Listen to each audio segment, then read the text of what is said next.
Hey y'all, welcome back to Plant and Plate with Mr. Chris. Today we're going to be making a holiday classic, sweet potato casserole. But we're going to kick it up a notch. We're going to put some brown butter in this thing, some special spices. We're going to have a pecan crumble and marshmallows on top. And we're just going to give this thing a little more love. So, hey, let's get making it.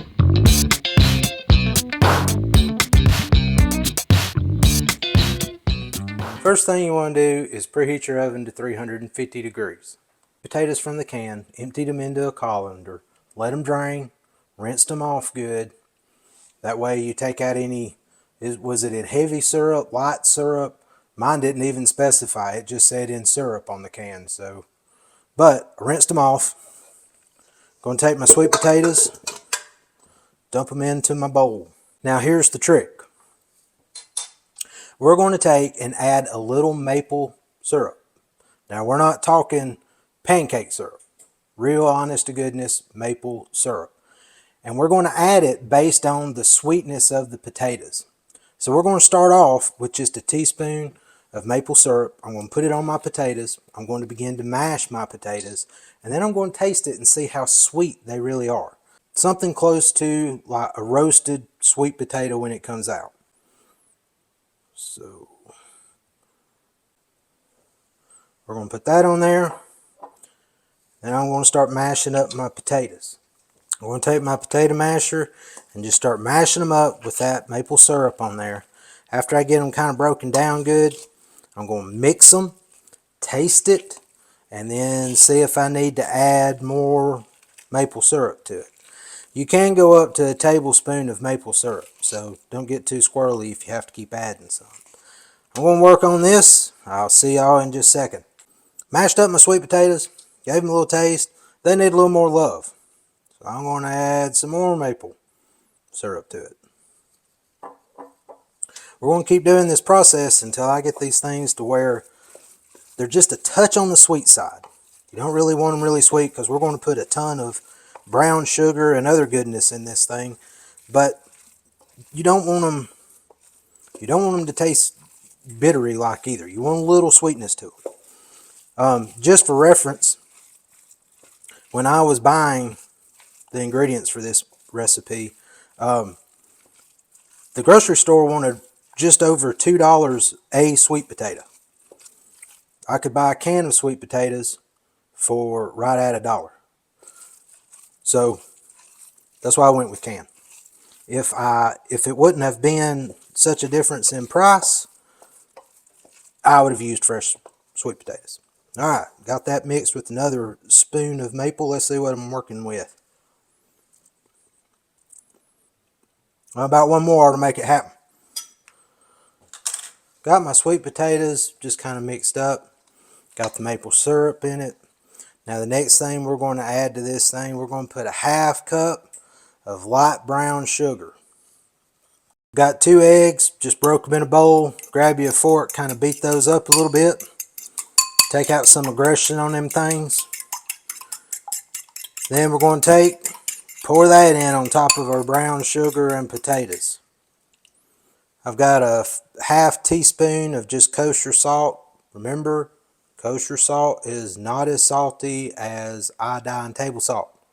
If you're using it, cut it in half. If you don't have kosher salt, you'll have a really salty sweet potato casserole otherwise. I've got a ½ cup of half and half. You can also use evaporated milk if you would rather use that. I've got a teaspoon of vanilla extract. I've got a teaspoon of orange zest. Yep, orange zest. It'll add some brightness to our casserole. It won't taste orangey unless you go overboard. I've got a ½ teaspoon of cinnamon and a 1/4 teaspoon of nutmeg. And here's another one. Little pinch of just ground ginger. Yep, ginger. Put that in there. The secret ingredient. Just a little splash of bourbon. Yep, bourbon. Just put a little in there. Don't go crazy. Just a little bit. Alright, we're going to mix on this until it's creamy and just well combined.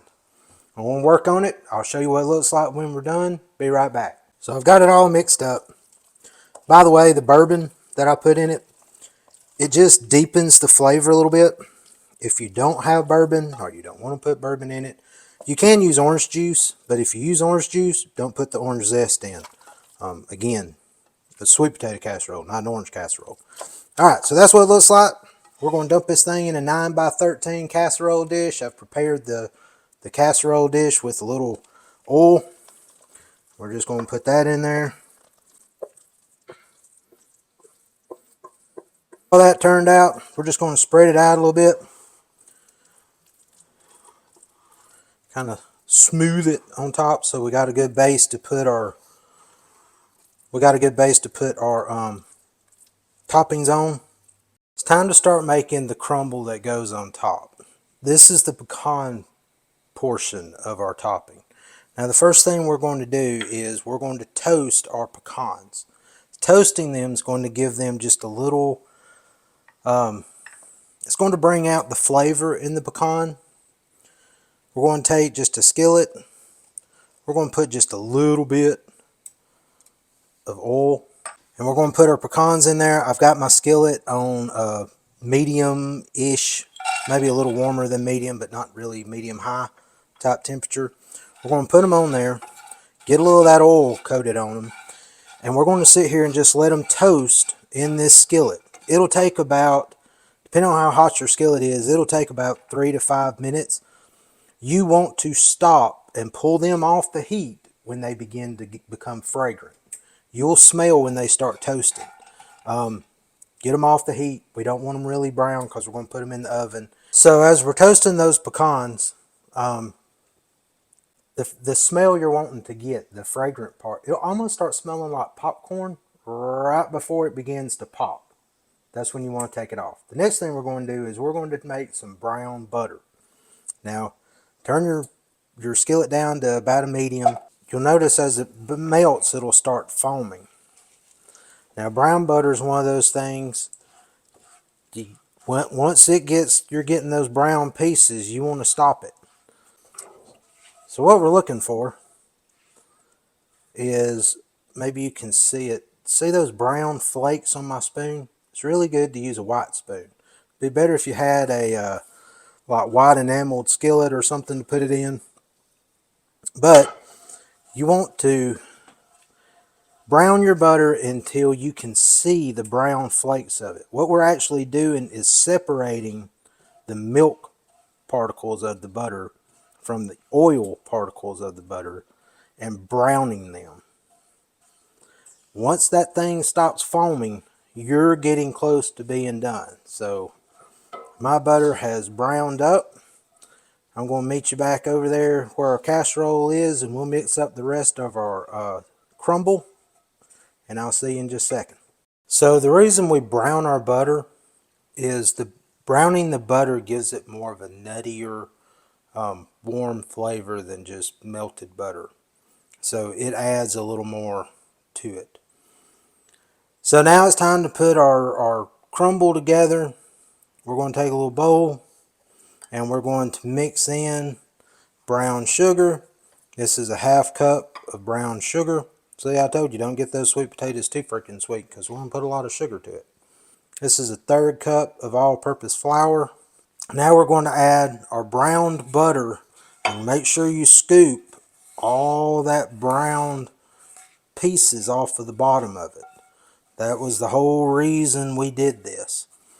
So we're going to pour our brown butter into this mixture, and then we're going to mix it until it kind of becomes a crumble. Then we'll put our pecans in with that and mix it all together. Just kind of work it together. It's not going to become a smooth mixture. We don't want it to be a smooth mixture. We just want it consistent. We don't want to see big chunks of flour or white in it. It all needs to be one color, but it's all going to be crumbled up, sticky. Okay, that's what you're looking at with your crumble. Before we add the pecans, we're going to take our toasted pecans, put those down in there, mix that up. Then we're going to put this on top of our casserole and take it to the oven. I'm going to work on getting all this stuff coated on my pecans and kind of mashed up together on it. and I'll see you in just a second. Got our pecans and crumble mixture put together, kind of what you're going with. Then we're just going to start sprinkling this across the top of our sweet potato. Now, this does not make enough to completely cover your casserole. But that's okay. We don't want it to, because we're also going to come back and slap some marshmallows on top of this thing after it bakes for a little bit. Now, that's kind of the idea. You know, some people, hey, they want those marshmallows. Others want the crunch of the pecans. My family, we're kind of split. They like marshmallows. The other part likes pecans. So I came up with a way to give everybody what they wanted. By the way, as just an optional ingredient, if you wanted, you can throw in some coconut into your crumble. About a half cup. When you toast it with your crumble, it will add some more crunch to it. However, my wife is not a coconut fan, so I didn't put that in this one. But just FYI, if you like coconut and you want a little more crunch, hey, throw some of that in there. All right, we're going to put this thing in the oven. We're going to let it bake uncovered at 350 degrees for about 25 to 30 minutes. We just want the topping to be golden and the casserole to be bubbly. We'll be back. All right, I left mine in there. It did take it 30 minutes. That's what it looks like when it comes out. It's just bubbling just a little around the edges. You can really smell it. It's really fragrant. You can smell those sweet potatoes and those pecans. And the topping is browned on it. Now we add our marshmallows. This is about 2.5 cups. Recipe says 2. I like marshmallows on mine, so I'm going with 2.5. We're going to put just a little more. We're just going to sprinkle those across the top. Again, it's not going to be enough to completely cover the casserole because we have more than one topping on it. We're going to put that on. We're going to put it back in our oven. Put it on, cook it for about 5 more minutes just to toast those marshmallows and kind of get them all melty and gooey. And you could put it under the broiler, but be really careful if you decide to go that route because you will burn up your marshmallows. So we're going to do that. Put it back in the oven. I'll let you see what it looks like when it's done. We'll be right back. All right, I got my marshmallows out. They've been toasted. Hopefully you can kind of see the brown. Smells awesome. We're going to let this thing cool for just a little bit so it all kind of comes back together. And then I'm going to plate it up and take a taste test. Let's see what we're working with. All right, we're going to plate a little of this up.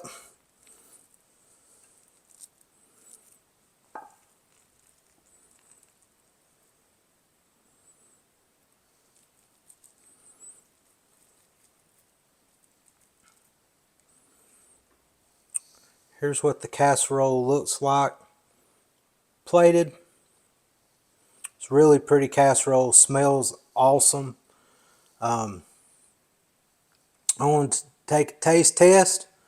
I'll let you know how this turns out. All right, time to go in for the taste test. Let's see what we got here. Oh man, y'all. You need to be making this thing right here. I mean, you get just a little hint of that orange, kind of gives it a little different profile. Really sweet, really creamy. Get a little crunch from that pecan. I mean, this is how you do sweet potato casserole. It needs to be sitting on your holiday table. People will be going, holy cow. It looks like the good old sweet potato casserole I thought I knew and loved. But I got a new love right here. Hey y'all, thanks for watching. I hope you enjoyed the video. And if you decide to make this sweet potato casserole, let me know how it turned out. If you did like the video, give me a thumbs up. Hit the subscribe button. We do a video every week. And hey, go on and hit that bell. That way you'll be notified something news came out and you can go, what the heck has Mr. Chris done now? And get on it. If you do make the casserole, I hope that it brings your family together around your dinner table. And I hope you have an awesome holiday with them. Thanks again for watching. God bless. See y'all down the road.